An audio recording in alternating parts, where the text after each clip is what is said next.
ಇಲ್ಲ ಆತ್ಮಮಿತ್ರರಿಗೆ ಆತ್ಮಪೂರ್ವಕ ನಮಸ್ಕಾರಗಳು. ಇವತ್ತು ಧ್ಯಾನ 365 ಅಲ್ಲಿ 306ನೇ ದಿವಸ. ಪ್ರತಿ ದಿವಸ ಧ್ಯಾನ ಧ್ಯಾನ ಧ್ಯಾನ. ಒಂದು ಪೇಜು ಪುಸ್ತಕ ಓದಿ, ಒಬ್ಬರ ಹತ್ರ ಅವ್ರ ಧ್ಯಾನ ಅನುಭವಗಳನ್ನ ಕೇಳಿ 40 ನಿಮಿಷನೋ, ಅರ್ಧ ಗಂಟೆನೋ, 1 ಗಂಟೆನೋ ಧ್ಯಾನವನ್ನು ಮಾಡಿ. ಮಿಕ್ಕಿ ಇರೋದು ಎಲ್ಲ ಸಮಯ ನಿಂದೆ.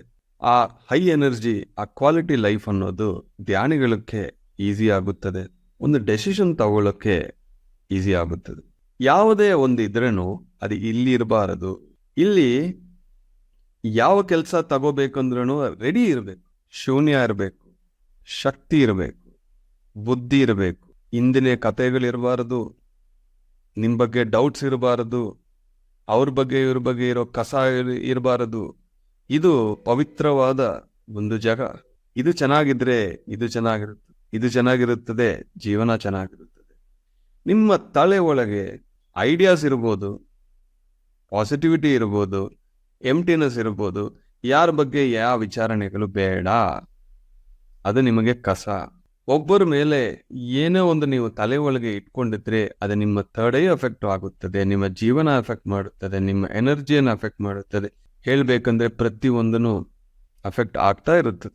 ಯಾವುದು ಒಂದು ತಲೆ ಒಳಗೆ ಇಟ್ಕೋಬಾರದು, ಬೇಡ. ಈ ಕ್ಷಣದಲ್ಲಿ ಇರಿ. ಈಗ ಏನ್ ಕೆಲಸ ಇದೆಯೋ ಅದನ್ನ ಸಂಪೂರ್ಣವಾಗಿ ಮಾಡಿ. ಅದೇ ಜೀವನ. ಈ ಕ್ಷಣದಲ್ಲಿ ಜೀವ ಇದೆ, ಆ ಜೀವಶಕ್ತಿ ಅಲ್ಲಿ ನಾವಿರಬೇಕು. ಧ್ಯಾನದ ಜೊತೆ ಆ ಪ್ರಾಣಶಕ್ತಿನೂ ಬರುತ್ತದೆ. ಇದೇ ಪ್ರಾಣಮಯ ಜೀವಶಕ್ತಿ ಅಂತಾರೆ. ತಲೆ ಒಳಗೆ ಯಾರ ಬಗ್ಗೆ ಏನೇ ಅದು ನಾವು ಇಟ್ಕೊಂಡಿದ್ರೆ ಅದು ಮತ್ತೆ ಅವರನ್ನು ಅಫೆಕ್ಟ್ ಮಾಡುತ್ತದೆ, ನಿಮ್ಮನ್ನು ಅಫೆಕ್ಟ್ ಮಾಡುತ್ತದೆ. ಅದು ನಿಮ್ಮ ಎನರ್ಜೀಸ್ನ ಲೀಕ್ ಮಾಡ್ತಾ ಇರುತ್ತದೆ. ಪ್ರತಿ ದಿವಸ ಅದು ಹೆಚ್ಚಾಗ್ತಾ ಹೋಗುತ್ತದೆ. ಜೀವನವನ್ನು ಎರಡೇ ಕೋಣೆಯಿಂದ ನೋಡಬೇಕು. ಒಂದು ಉಪಯೋಗ ಇದೆಯಾ, ಉಪಯೋಗ ಇಲ್ವಾ. ಈ ಒಂದು ಉಪಯೋಗ ಇಲ್ಲ, ಅದರಿಂದ ಏನೂ ನಿಮಗೆ ಬರಲ್ಲ. Keep the head clean and pure. Keep the heart clean and pure. ಸ್ವಚ್ಛತೆ, ಪ್ಯೂರಿಟಿ ಅಭ್ಯಾಸ ಮಾಡಬೇಕು.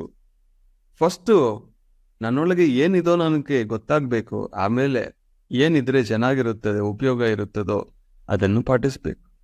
ಅಷ್ಟೇ. ಇದೊಂದೇ ಮೆಸೇಜ್ ಇವತ್ತು. Keep the head and the heart clean and pure. Thank you very much my dear masters.